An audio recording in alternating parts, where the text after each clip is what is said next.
Welcome to genius अड्डा कलवाही। आइए हम लोग बोर्ड एग्जाम 2026 में पूछे जाने वाले क्वेश्चन ब्रज गुणन विधि को अच्छे तरीका से समझने का कोशिश करते हैं, है ना। तो आज हम लोग क्लास 10 के ब्रज गुणन विधि के बारे में पढ़ेंगे। जैसा कि ये आपको समीकरण दिया गया है कि 2x + y = 5। सबसे पहले हमको क्या करना है कि इस टर्म को 0 के बराबर करना है। तो 0 के बराबर अगर हम इस समीकरण को करेंगे तो सबसे पहले क्या होगा, जो ये 5 आपको दिख रहा है इसको बराबर के इस पार करेंगे।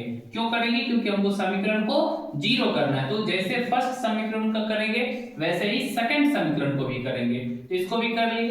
इतना ध्यान रखने के बाद, ये करने के बाद हम लोगों को a1 b1 c1 निकालना पड़ेगा। कहां से निकालेंगे a1 b1 c1? तो जो हमारे पास पहला समीकरण है वो यहाँ पे ये हो गया, x के साथ जो टर्म दिया है वो a1 हुआ और y के साथ जो टर्म, यहाँ पे y के साथ कुछ नहीं है इसीलिए क्या होगा, a को होगा। और जो अचर पद मतलब कि जो दिया है यहाँ पे तो -5 हो गया c1। उसी प्रकार से यहाँ पे a2 b2 c2 ये निकाल लिए। तो दोनों समीकरण से हम ये इतना मान निकालने के बाद सबसे ज्यादा इंपॉर्टेंट है कि हमको फार्मूला याद रखना चाहिए, क्योंकि बहुत सारे बच्चे फार्मूला ही अच्छे से याद नहीं कर पाते, इसके कारण इसका क्वेश्चन गलत हो जाता है। ये बहुत अच्छा से याद करने की चीज, इसको समझने का टर्म है। यहाँ पे देखिए x y 1, तो इसको हम समझेंगे कि जो x वाला टर्म है यहाँ पे देखिए कि जो तीर का निशान बना है उसके साथ फर्स्ट में b1 c2, तो x बटा b1 c2 और b2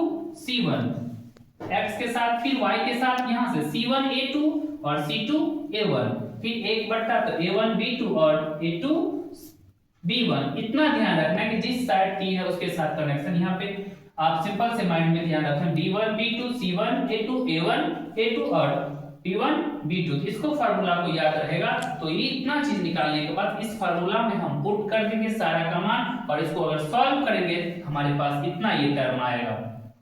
तो इतना आने के बाद हम लोगों को क्या करना पड़ता है, चाहे प्रतिस्थापन विधि हो, चाहे विलोपन विधि हो, चाहे कोई भी तीनों विधि, प्रतिस्थापन, ब्रज गुणन और विलोपन, इसमें हम लोगों को x और y का टर्म निकालना रहता है, x और y का मान निकालना रहता है। तो हम क्या करेंगे, x वाले टर्म को साथ एक को 1/1 इसको पहले सॉल्व कर दिए, x + 2। उसके बाद फिर y वाले टर्म के साथ भी इसको अचर पद को सॉल्व कर दिए, तो हमको क्या निकल गया, एक बार x का मान निकला और एक बार y का मान निकला। तो हम लोगों को इसको थोड़ा अच्छे तरीके से थोड़ा बार बार प्रैक्टिस करते रहना है। 2-3 बार आप लोग बना लीजिएगा तो अच्छा हो जाएगा।